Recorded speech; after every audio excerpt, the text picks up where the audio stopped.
사도신경으로 우리의 신앙을 고백하겠습니다. 전능하사 천지를 만드신 하나님 아버지를 내가 믿사오며 그 외아들 우리 주 예수 그리스도를 믿사오니 이는 성령으로 잉태하사 동정녀 마리아에게 나시고 본디오 빌라도에게 권한을 받으사 십자가에 못 박혀 죽으시고 장사한 지 사흘 만에 죽은 자 가운데서 다시 살아나시며 하늘에 오르사 전능하신 하나님 우편에 앉아 계시다가 저리로서 산자와 죽은 자를 심판하러 오시리라. 성령을 믿사오며 거룩한 공예와 성도가 서로 교통하는 것과 죄를 사하여 주시는 것과 몸이 다시 사는 것과 영원히 사는 것을 믿사옵나이다. 아멘. 함께 부를 찬송은 387장입니다.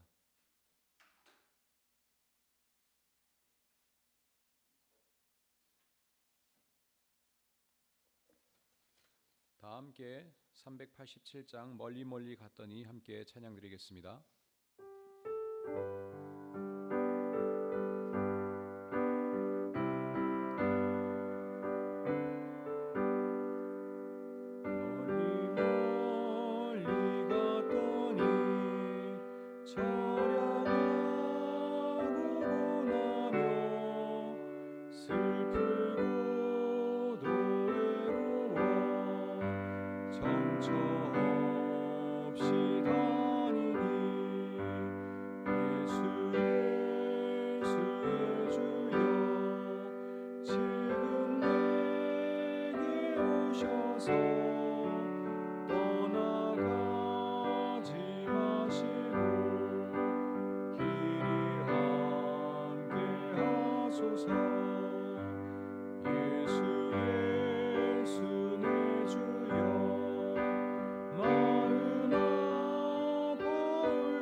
오늘 하나님께서 저희에게 주신 말씀은 사무엘기상 22장 3절입니다.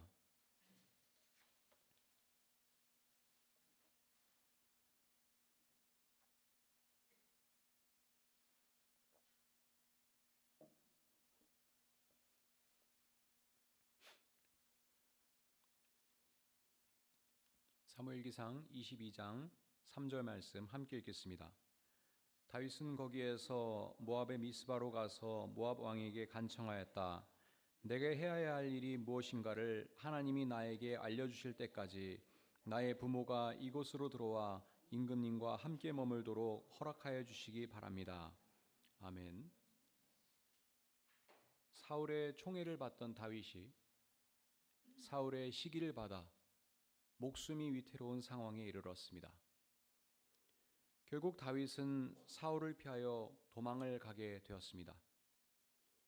사무엘기상 22장은 계속해서 사울이 다윗에게 칼을 겨누고 다윗은 도망자 신세로 살아가야 하는 상황을 증언하고 있습니다.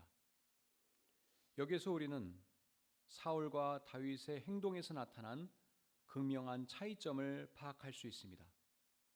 그러므로 이 증언을 통하여 우리가 신앙인으로서 어떻게 행동하며 살아가야 할지를 생각해 볼 수 있습니다.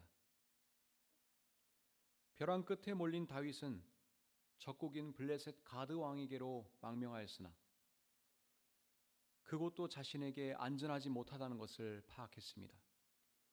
그래서 다윗은 22장 1절에 따르면 아둘람 굴 속으로 피신하였습니다. 이 아둘람 굴은 사울이 통치하던 이스라엘의 중심부인 산지와 블레셋의 영토인 해안 평화 중간에 있는 국경지대이자 완충지대였습니다. 그 지역은 사울의 군대가 함부로 내려오기 힘들고 블레셋의 군대도 올라오기 힘든 일종의 사각지대였습니다. 그래서 도망자 다윗에게는 최적의 은신처였습니다. 다윗이 그곳에 피신하였다는 소식을 듣고 그의 형들과 온 집안이 그곳으로 내려가 그와 함께 지냈습니다. 그런데 2절에 따르면 다윗의 가족들뿐만 아니라 압제를 받는 사람들과 빚에 시달리는 사람들과 원통하고 억울한 일을 당한 사람들도 모두 다윗의 주변으로 몰려들었습니다. 이들은 사울의 통치 아래에서 배척당하였던 사람들이었습니다. 다윗은 그들의 우두머리가 되었는데 무려 400여 명이나 되는 사람들이 다윗을 따르게 되었습니다. 그리고 3절과 4절에 따르면 다윗은 모압의 미스바로 내려가서 모압 왕에게 자신의 부모가 그곳에서 머무를 수 있도록 부탁하였습니다. 오늘 우리가 주목할 대목은 함께 경청한 본문 3절에서 나타난 다윗의 자세입니다. 3절에서 다윗은 모압 왕에게 이렇게 간청했습니다.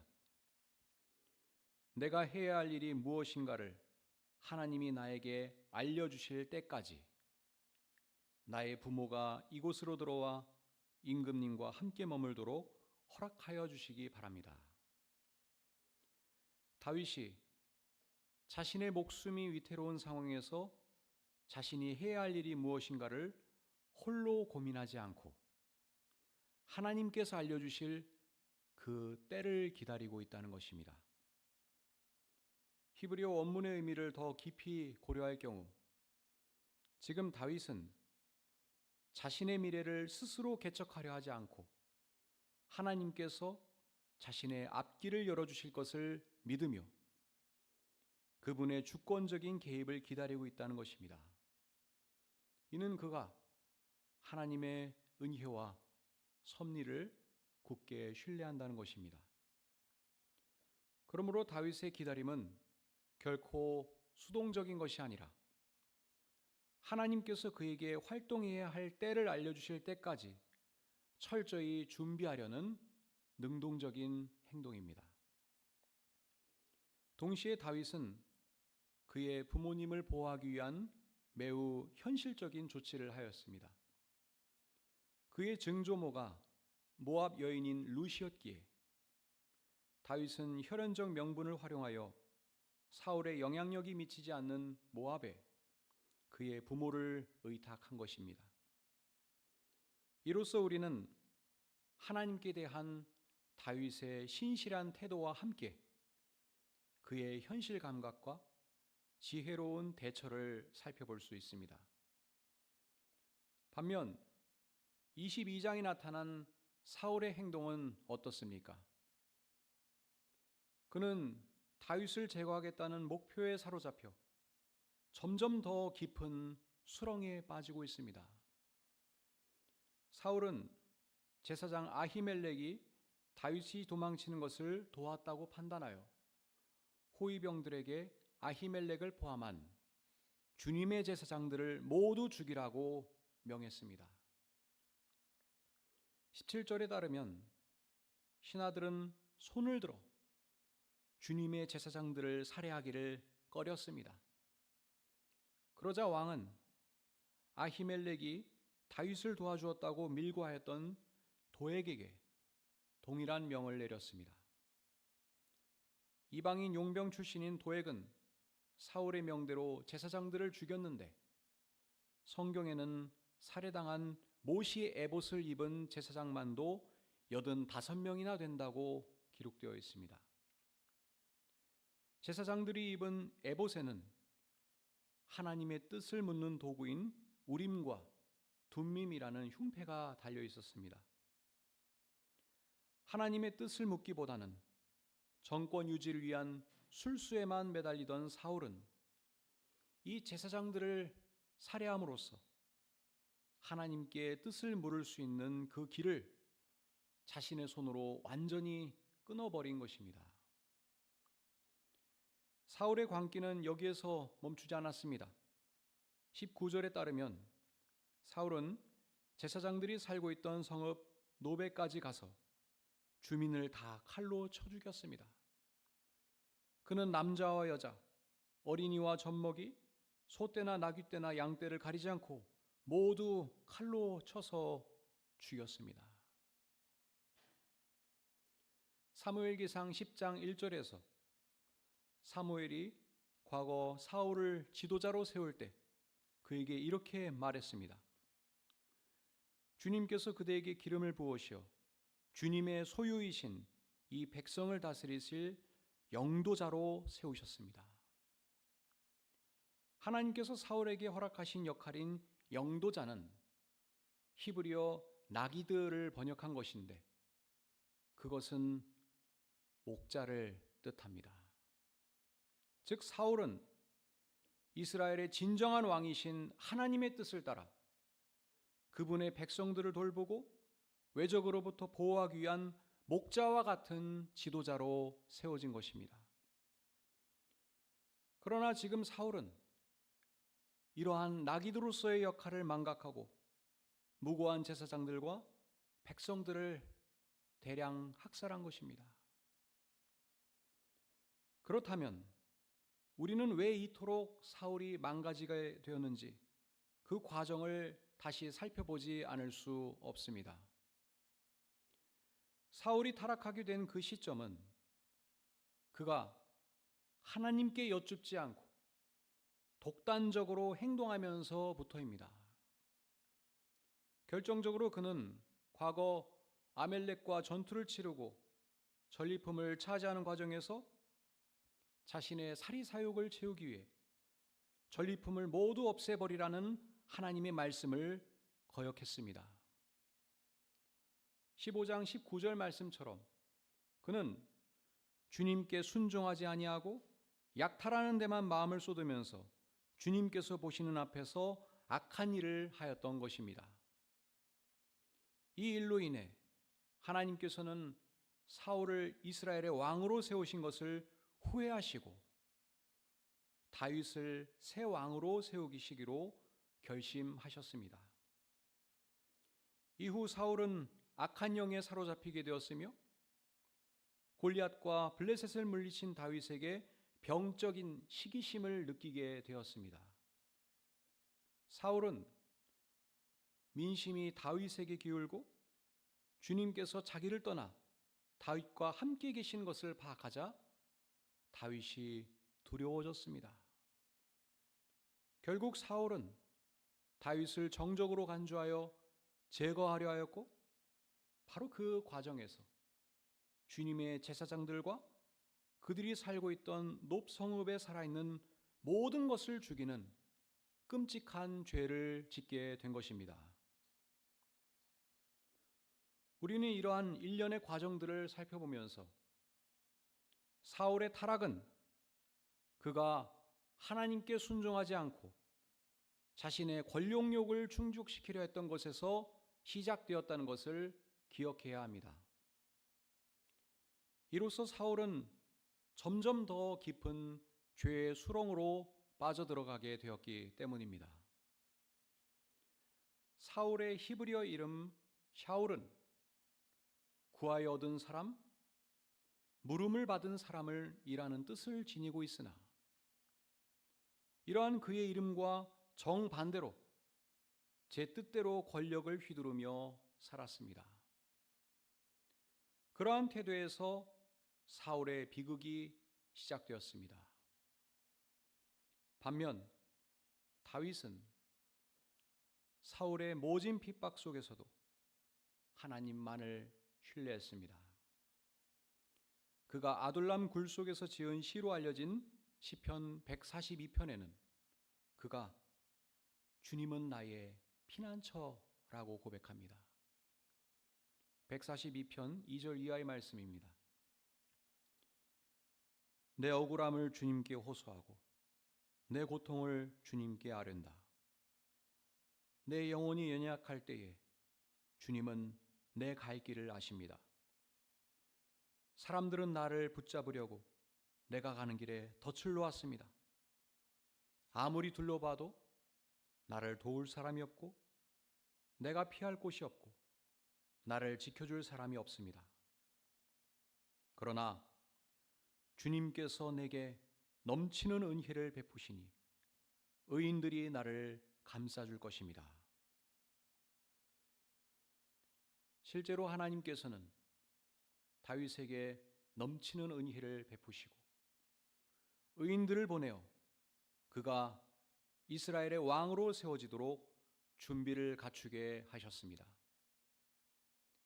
자신의 몸 하나 건사하기 힘든 상황에서 다윗은 자신을 찾아온 압제받는 사람들과 빚에 시달리는 사람들과 원통하고 억울한 일을 당한 사람들을 품는 목자 나기드가 되었고, 이들은 장차 다윗의 통치를 돕는 중요한 역할을 하게 됩니다. 또한 사울이 노베 제사장들을 대량 학살할 때 유일하게 살아남았던 아비아달이 에봇을 들고 아둘람의 다윗을 찾아왔습니다. 사울이 하나님께 묻지 않고 하나님의 뜻에 따라 살지 않음으로써 점점 더 죄의 길로 향한 것과 정반대로 다윗은 하나님을 신뢰하고 하나님의 뜻을 따라 살아가려 노력함으로써 왕이 될 자격을 갖추게 된 것입니다. 사랑하는 여러분, 오늘 우리는 사울과 다윗 가운데 누구의 모습을 본받아야 하겠습니까? 우리도 다윗처럼 어떤 어려움 앞에서도 하나님께서 언제나 우리와 함께 하시며 밝은 내일을 열어주실 것이라는 굳센 믿음으로 살아가야 하겠습니다. 고난 가운데서 인내하며 새 날을 기다리는 것은 수동적으로 체념하는 것이 아니라 하나님의 역사를 신뢰하는 능동적인 신앙인의 자세입니다. 다윗은 하나님의 뜻을 물으면서 멈춰 서 있었던 것이 아니라 기다리면서도 하나님의 뜻에 합당하게 살려고 부단히 노력했습니다. 그러므로 그는 가족들과 어려운 이웃들을 돕기 위하여 현실을 누구보다도 바르게 파악하였고 지혜롭게 행동하려 했던 것입니다. 다윗은 하나님 아버지의 마음으로 아둘람 굴에 모인 사람들을 돌봄으로써 이미 백성을 섬기는 왕으로 훈련받고 있었던 것입니다. 오늘 우리에게도 이런 다윗과 같은 큰 믿음이 허락되길 바랍니다. 그리하여 하나님께서 다윗을 왕으로 세우시고 그의 길을 형통하게 하신 것처럼 여러분의 앞길을 환하게 열어주시며 여러분들의 발걸음마다 지켜주시기를 간절히 소망합니다. 기도하겠습니다.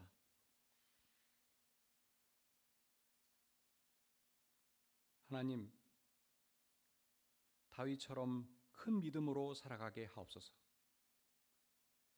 어려운 일을 마주해도 하나님의 역사와 섭리를 신뢰하며 살아가게 하옵소서.